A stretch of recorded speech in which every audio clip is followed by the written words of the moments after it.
Yo le digo al señor Pedro Sánchez, Dios no lo quiera, pero si algún día se concretara el golpe de Estado, si algún día se concretara una intervención militar gringa, sus manos, señor Pedro Sánchez, quedarán llenas de sangre, como quedaron las manos de José María Aznar en la guerra de Irak. Quedará manchado en sangre para siempre y la historia lo recordará como un pelele que se puso al servicio de la política guerrerista, intervencionista de Donald Trump, señor Pedro Sánchez. ¿Y por qué si hay 50 países nada más mencionan a Donald Trump? Ahora, Francisco, evidentemente que la desinformación o la contrainformación por parte de sectores chavistas es demostrar a la oposición como que está dividida. Hace 4 o 5 días corrió la versión en las redes sociales, este fin de semana, de que había una reunión en Fuerte Tiuna donde estaba Claudio Fermín, donde estaba Henry Falcón, con Delcy Rodríguez y con Diosdado Cabello. ¿Eso es cierto?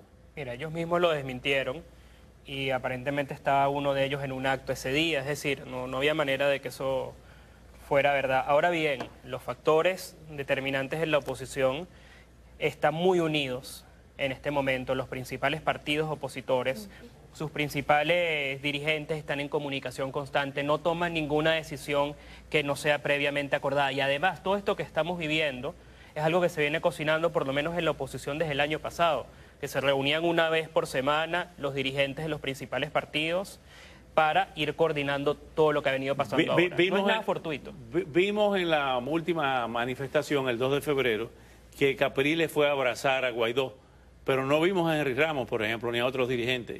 ¿Estaban en la manifestación o no estaban? Todos están en la manifestación, todos los dirigentes opositores, y todos cerraron filas detrás de Guaidó. Por supuesto... Estaba María Corina también.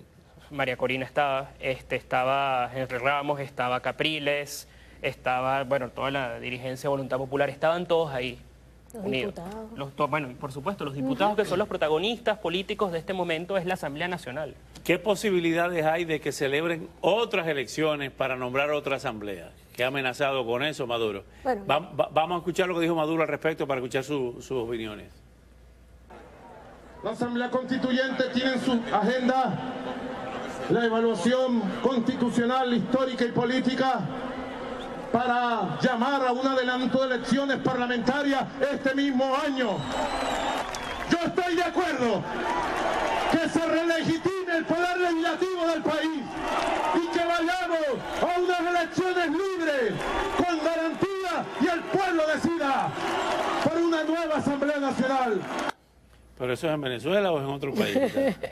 Bueno, eso es con el CNE de él, y el primero que tiene que contarse es el presidente de Venezuela, porque usurpó el poder y no tenemos presidente, y por eso es que tenemos uno interino. Lo primero que vamos a hacer es trabajar en función del Consejo Nacional Electoral para que se pueda montar una elección libre, transparente, y no es precisamente para la Asamblea Nacional, sino que es para la presidencia de la República de Venezuela. ¿Hasta cuándo puede aguantar esas Fuerzas Armadas eso que está pasando? ¿Es cierto que los cubanos están dirigiendo o los cubanos se están replegando?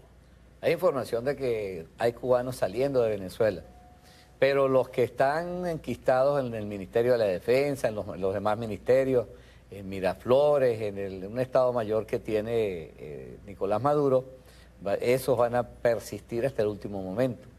Realmente, como siempre lo he dicho, en las unidades militares no hay cubanos dando órdenes directamente. Reciben instrucciones sus comandantes y los comandantes las transmiten.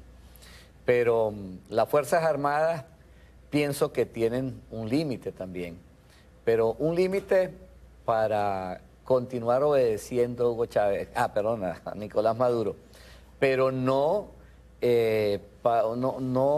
para actuar en contra de Nicolás Maduro. ¿Me explico? Viene una desobediencia de las Fuerzas Armadas, que es lo que se está esperando, un quiebre de la obediencia de las Fuerzas Armadas hacia Nicolás Maduro. ¿Una proclamación? No, sencillamente desobediencia.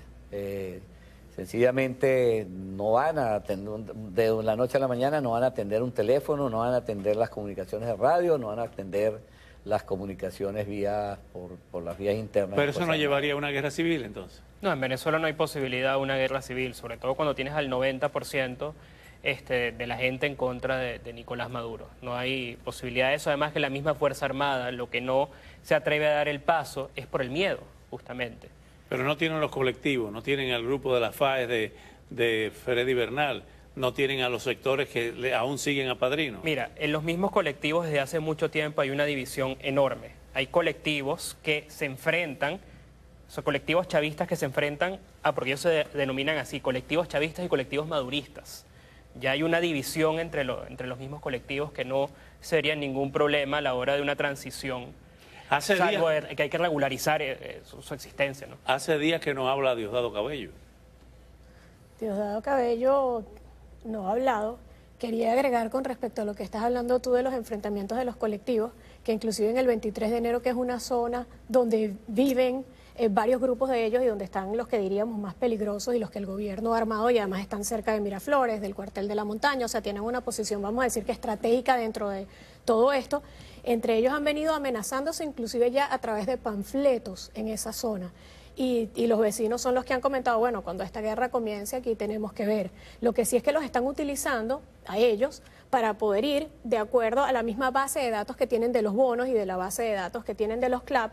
Entre ellos mismos se están persiguiendo y cada vez que alguien protesta en contra de Maduro o ven que pudo haber ido a una marcha o no asistió obligado a una marcha, entonces estos colectivos van a meter miedo de acuerdo a la división que tienen dentro del mismo 23 de enero entre uno y otro. General, finalmente, en el minuto que nos queda, ¿hay peligro de guerra civil o no? Hubo plomo cuando el 4 de febrero, en la misma casa, en la Casona y en Miraflores.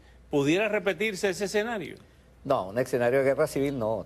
Posiblemente en ciertas zonas de ciertas ciudades, por ejemplo el Zulia o el mismo Distrito Federal, algunas escaramuzas por la presencia de los colectivos también, pero ahí es cuando se prevé que ciertas fuerzas haciendo uso de cordura intervengan para evitar que la población sea más afectada por eso, pero no veo una guerra civil, es algo mucho más extenso y en Venezuela no puede ocurrir. No puede ocurrir. Gracias por venir esta noche. Seguiremos en esta vigilia informativa con relación a Venezuela cuando regresemos.